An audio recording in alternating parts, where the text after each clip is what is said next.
আমার শরীর কাটতে চাইবে আরে হ্যাঁ সবাইকে চলে যেতে হবে। 90 দশকের জনপ্রিয় কৌতুক অভিনেতা হারুন কিসিঞ্জার, যিনি তার হাস্যরস আর প্রাণবন্ত অভিনয়ে দর্শকদের মাতিয়ে রাখতেন। মঞ্চ কিংবা টেলিভিশন যেখানে তিনি উপস্থিত হয়েছেন সেখানেই ছড়িয়ে দিয়েছেন নির্মল হাসি। কিন্তু আজ সেই হাসির রাজা গুরুতর অসুস্থ হয়ে হাসপাতালে শয্যায়।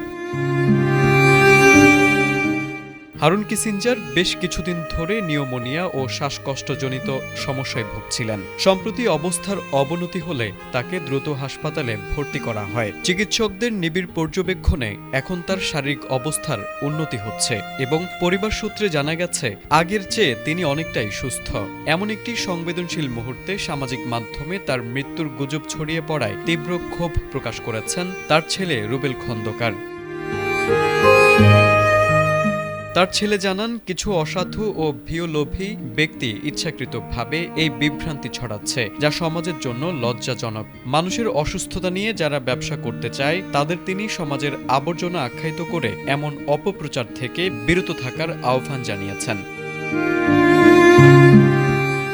গুজবের বিরুদ্ধে রুবেল খন্দকার কেবল ক্ষোভই প্রকাশ করেননি, বরং আইনি ব্যবস্থার দাবিও তুলেছেন।